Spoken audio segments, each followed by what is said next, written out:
Assalamualaikum warahmatullahi wabarakatuh. Bismillahirrahmanirrahim. Adik-adik sekalian, hari ini kita bertemu lagi di mata kuliah Ekonomi Makro untuk topik inflasi dan pengangguran. Ya. Nah, di minggu sebelumnya sudah saya berikan materi terkait inflasi, kemudian juga pengangguran, dan yang minggu ini itu kita mencoba mengkaitkan antara variabel inflasi dan variabel pengangguran, ya, sehingga nanti kita akan bisa melihat bagaimana hubungan inflasi dan pengangguran. Oke ya. Nah, tingkat pengangguran itu akan makin rendah, maka inflasinya akan makin tinggi dan sebaliknya. Jika pengangguran serius, artinya pengangguran itu tinggi, maka inflasinya akan makin rendah. Karena apa? Karena harga-harga itu relatif stabil. Nah, kurva yang menggambarkan hubungan tingkat inflasi dan pengangguran itu disebut dengan kurva Phillips, ya. Nah, kurva Phillips itu ditemukan oleh ahli ekonomi namanya Profesor A.W. Phillips, ya, seorang ahli ekonomi di Inggris berasal dari London School of Economics, di mana Profesor Phillips itu melakukan studi terkait kebijakan stabilitas ekonomi dan aspek yang diteliti adalah bagaimana hubungan antara tingkat pengangguran dengan tingkat perubahan upah nominal, ya. Nah, studi yang dilakukan oleh Profesor Philip itu menggunakan data tingkat upah dan pengangguran di Inggris ya tahun 1861 dan 1957. Nah, data-data tersebut kemudian digambarkan atau dijelaskan oleh Profesor Philip menjadi sebuah kurva ya. Nah, kurva itu adalah seperti ini. Nah, ini data yang digunakan tadi di 2 tahun itu ya. Nah, dalam kurva Phillips, ini kurva Phillips ya, sumbu horizontalnya itu adalah tingkat pengangguran, satuannya persen ya. Kemudian sumbu vertikalnya itu adalah kenaikan tingkat upah, satuannya juga sama, yaitu persen. Nah, dari data tingkat upah dan juga tingkat pengangguran ini di 2 tahun itu ya, sebarannya itu adalah titik-titik ini ya, titik-titik yang ada di kurva ini. Kemudian dari titik-titik itu dibuat tren garis hitam ini ya, dari kiri atas ke kanan bawah ini ya, dari titik A, kemudian ada titik D, titik C itu ya, titik B, titik E, titik F. Nah, ini dihubungkan, ini menjadi sebuah kurva namanya kurva Philip. Artinya kurva Philip itu kurva yang menghubungkan antara tingkat pengangguran dengan tingkat kenaikan upah ya. Nah, nanti akhirnya akan ketemu bagaimana hubungan antara tingkat pengangguran dan inflasi. Makanya di sini Bu Nana tuliskan gambar 1 karena di sini kurva pertama ini nanti yang akan mengantarkan untuk pembentukan kurva hubungan antara inflasi dan pengangguran. Jadi ini kurva yang pertama yang dihasilkan oleh Profesor Philip, di mana di situ dia menghubungkan kenaikan tingkat upah dan tingkat pengangguran. Ya. Nah, di kurva tadi, setiap titik dalam grafik tersebut atau kurva tersebut menunjukkan tingkat kenaikan upah dan pengangguran per tahun, gitu ya. Nah, misal di titik A, maka tingkat upah itu akan mengalami kenaikan sebesar 4%, gitu ya. Di titik A sini, upah akan mengalami kenaikan sebesar 4%, kemudian tingkat pengangguran sebesar berapa di titik A itu sebesar 8%. Jadi pada titik A tingkat upah itu 4%, tingkat pengangguran 8%. Nah, kemudian kalau kita beralih ke titik B, kita beralih ke titik B di sini, B itu di atas sini. Apa yang terjadi? Di titik B itu tingkat penganggurannya 4% dan tingkat kenaikan upahnya adalah 9%.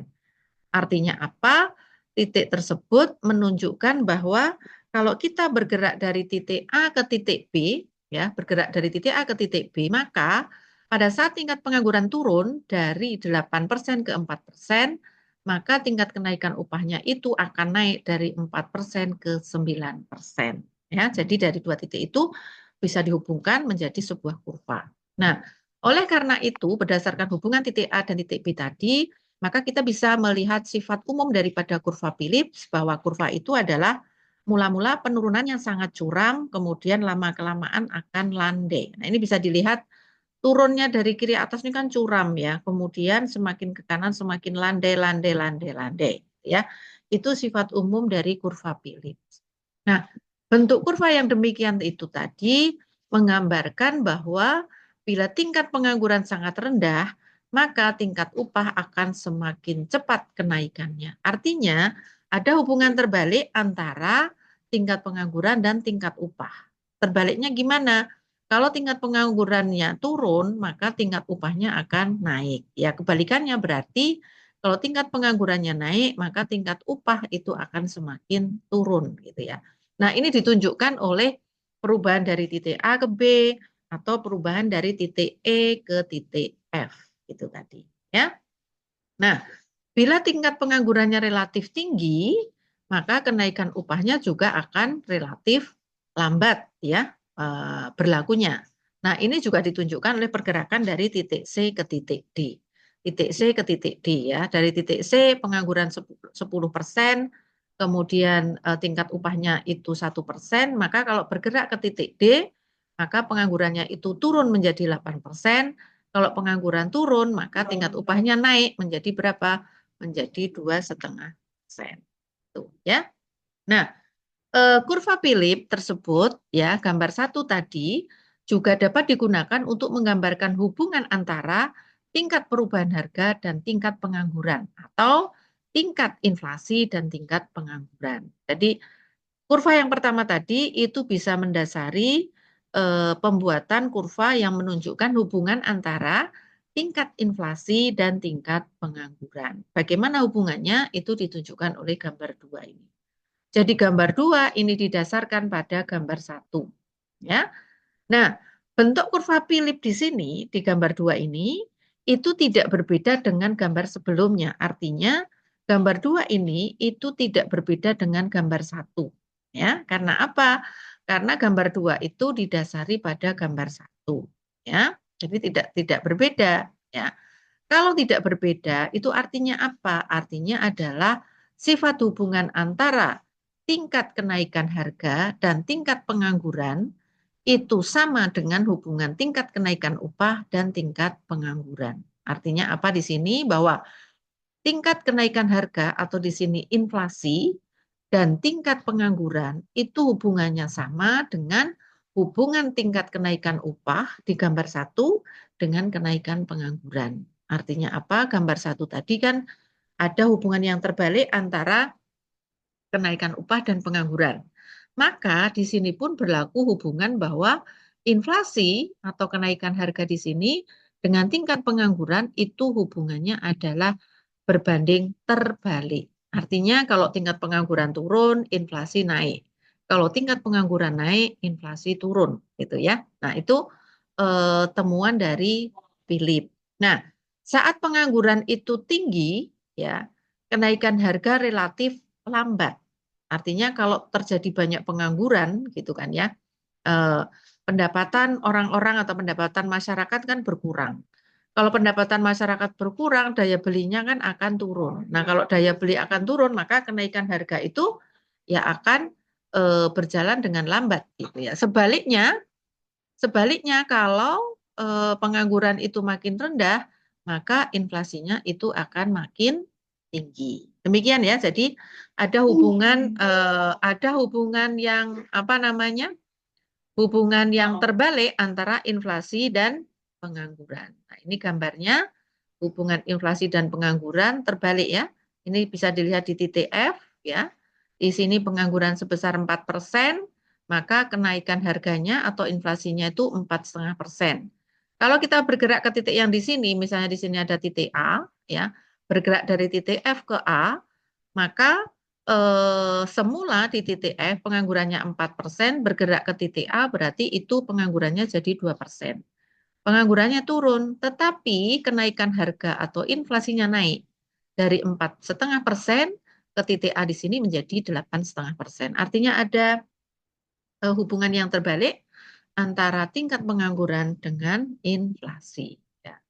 Nah, hubungan antara tingkat pengangguran dan inflasi yang digambarkan dalam kurva Philip ini nanti dia bisa mengalami perubahan, ya bisa bergerak semula ke A, ini bisa bergerak ke B, bisa bergerak ke C pada tingkat pengangguran yang sama. Nah, di sini kita bisa melihat bahwa pada saat tingkat penganggurannya 3%, di titik A ini tingkat upahnya 3%. Ya.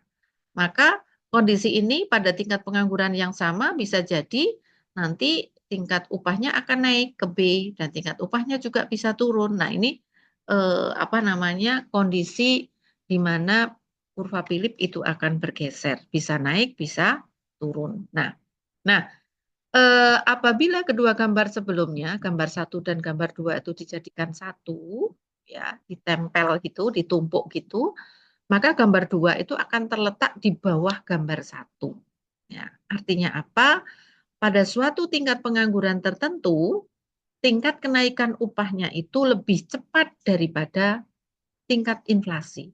Jadi kalau gambar 2 ini, nih ya, kemudian itu ditempel, dijadikan satu dengan gambar 1, maka apa yang terjadi? Yang terjadi adalah gambar 2 itu akan terletak di bawah gambar 1. Karena gambar 1 dulu, baru gambar 2 ya kan? Nah, dari situ apa artinya? Pada tingkat pengangguran tertentu, itu tingkat kenaikan upah itu akan lebih cepat daripada kenaikan inflasi. Ya. Nah, hal ini ditunjukkan oleh titik F di gambar 1 dan gambar 2. Nah, kondisi ini terjadi karena apa? Karena kenaikan produktivitas tenaga kerja itu bersamaan dengan berlakunya kenaikan upah. Jadi, kenaikan produktivitas tenaga kerja semakin produktif, maka itu akan dibarengi dengan kenaikan upah. Nah, itu menyebabkan apa namanya, kenaikan upahnya lebih cepat daripada kenaikan inflasi. Atau di sini dituliskan juga, kenaikan produktivitas mengakibatkan biaya produksi itu tidak meningkat secepat dengan kenaikan upah dan menyebabkan kenaikan harganya lebih rendah daripada kenaikan upah, gitu ya. Oke. Nah, demikian adik-adik untuk materi inflasi dan pengangguran. Terima kasih. Assalamualaikum warahmatullahi wabarakatuh.